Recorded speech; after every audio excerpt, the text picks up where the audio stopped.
లోకమునందు ఈ విధముగా ప్రకటించి ఉన్నాడు. కాలము సంపూర్ణమై ఉన్నది, దేవుని రాజ్యము సమీపమై ఉన్నది, మారు మనసు పొంది సువార్తను నమ్ముడి. ప్రియులారా, మనుషుని రాజ్యము అంతమవుతున్నదని, దేవుని రాజ్యము రానై ఉన్నదని యేసుక్రీస్తు వారు స్పష్టం చేసి ఉన్నారు. ప్రియులారా, ఈ విధముగా చెప్పుచున్న యేసుక్రీస్తు ఎవరు అని మనము ఆలోచన చేస్తే, ప్రభు అయిన యేసుక్రీస్తు దేవుని శక్తియును దేవుని జ్ఞానమునై ఉన్నాడు అని బైబిల్ చెప్తుంది.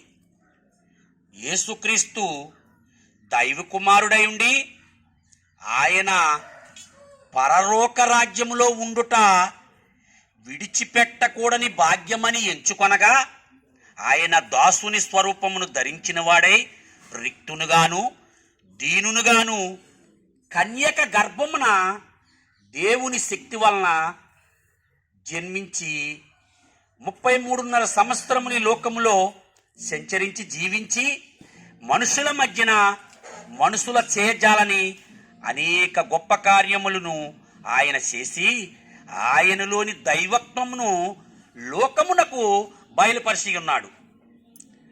అయితే ప్రియులారా, తండ్రి అయిన దేవుడు క్రీస్తు పూర్వమే మొదటి శతాబ్దంలోనే తన ప్రవక్తలతోనూ సేవకులతోనూ పలికించి రాయించిన రీతిగా యేసు మన పాపములను పరిహరించుట కొరకై అన్యాయపు తీర్పును పొందినవాడే సిలువలో ఘోర శ్రమలను పొంది తనదైన పరిశుద్ధ రక్తమును మనందరి కొరకైన దారులుగా ఒలికించి ప్రభువైన యేసుక్రీస్తు శాపగ్రహిగా శిలువ మానుపై మరణించి తిరిగి సజీవునిగా 3వ దినమున లేచి అనేకులకు కనిపించి పరలోక రాజ్యమునకు వెళ్ళి ఉన్నాడు.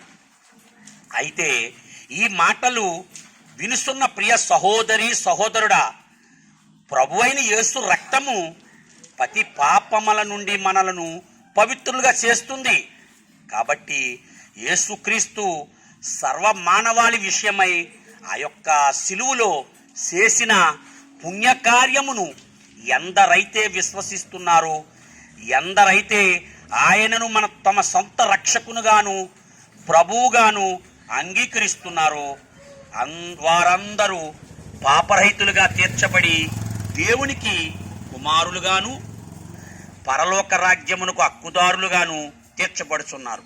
కాబట్టి ప్రియులారా, నేడే యేసుని చేరండి. ఆయన ఇచ్చే పాపక్షమాపమును పునరుత్థానమును నిత్య జీవమును స్వతంత్రించుకొనవలసిందిగా దేవుని బట్టి మిమ్మల్ని బతిమాలి వేడుకొని ప్రార్థిస్తున్నాం. దేవుడు మీ అందరినీ దీవించునుగాక. ఈ గ్రామ ప్రజలు మరి మీరు ఎక్కడైనా మరి ఏ పనిలో ఉన్నా తలలో వంచండి. దయగల తండ్రి, సర్వ